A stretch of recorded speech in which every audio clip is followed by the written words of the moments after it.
Good afternoon, everyone. I'm Johanna Miller with the Vermont Natural Resources Council. I'm here today joined as usual by my colleague Lauren Hurl of the Vermont Conservation Voters and Representative Gabrielle Stebbins, new member of the Vermont House of Representatives and potentially a familiar face to you all in one of her many important roles. Back in the day, Gabrielle used to run Renewable Energy Vermont, as you may very well remember. You continue to do two jobs, Gabrielle, in your important work with the Energy Futures Group and as a representative for Burlington.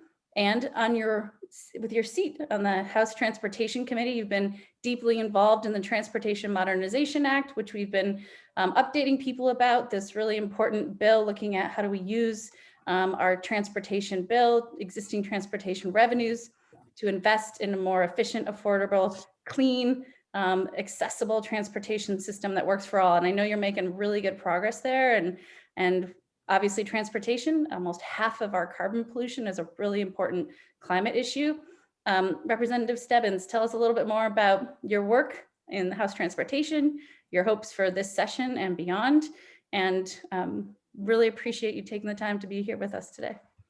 Sure, Joey. Well, thank you. And thank you, Lauren. And thanks for all the work that you guys do. Yes, currently running Rev and then now being a senior consultant at Energy Futures Group isn't enough during a pandemic. So not that I run Rev anymore, but having kids and having a job, apparently I need to run for state office. And so now I'm a state rep for the south end of Burlington, and I'm on the House Transportation Commission or Committee. And the bill that we are likely to vote out of committee today in 4 minutes is the transportation bill. So many Vermonters have supported and many advocates have supported the Transportation Modernization Act, which was a bill that was proposed in early January that looks at a whole slew of things we should do.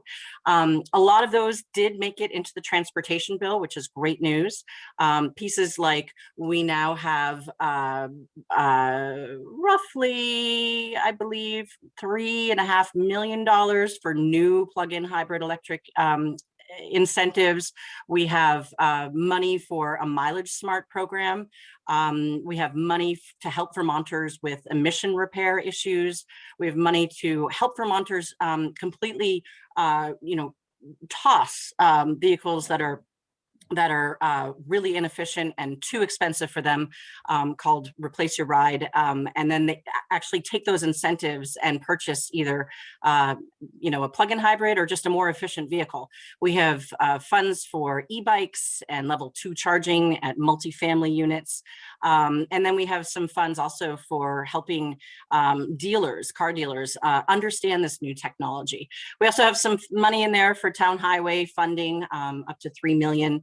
And there are a lot of other pieces in there, like soon in the next 3.5 years, you will see, assuming that this bill moves forward, you'll see that all of our distribution utilities have to offer their customers an electric vehicle charging rate. So that's one of the things that we're trying to do to connect the dots, that if we're going to shift away from fossil fuels with our vehicles to electric vehicles, how do we do that in a way that is most cost effective for the driver, the owner of the equipment, and for the utility, and then also for the entire state of Vermont in terms of the transmission grid.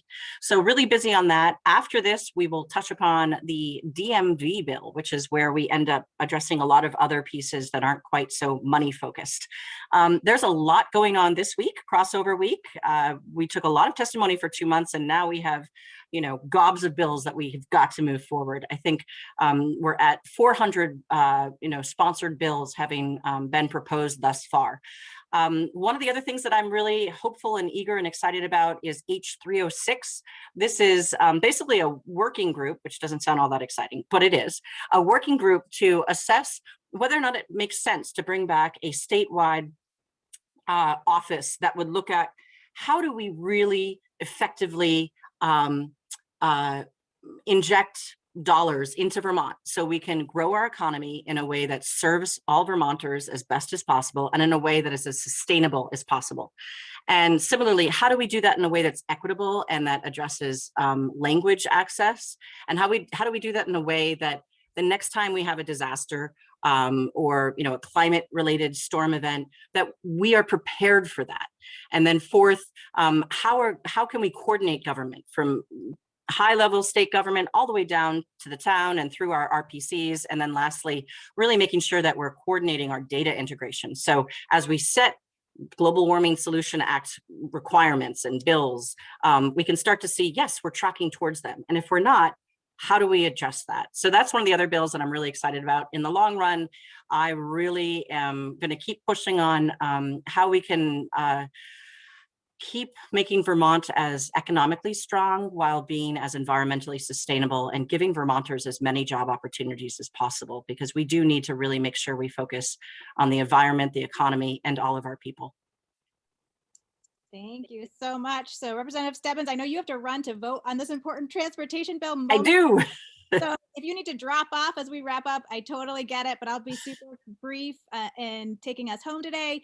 So we always like to end these with a call to action, and next week we'll do a sweep up for everything else that happened this crossover week. Again, this is when you need to get all policy bills out of committee to keep them alive for the year. So we'll do that wrap up next week to see what actually made it. And our call to action right now, as you all see, there's all this action at the federal level, funding that's going to come to communities across Vermont, to your municipalities, as well as state funding. And we really want to be gathering the best possible ideas. So put on your thinking caps. What can you do? A lot of you are energy committee members and others thinking about the kinds of programs that that could be implemented in your community, making sure we're making smart strategic investments with that funding that's going to come in. So thinking about that, getting in touch with us on those good ideas, so we're capturing them and learning from each other. And then lastly, we are really hopeful that people can continue to be putting out the word on the urgency of climate action, the opportunity that we have to do really exciting things with this once in a lifetime funding. So think about writing a letter to the editor or an op-ed to your local paper. Keep the conversation going so we can get the support and enthusiasm we'll need to make these smart investments and policies to move us forward. So we'll be back next week with more updates, but thanks so much for tuning in. Enjoy the sunshine and hope you have a wonderful weekend.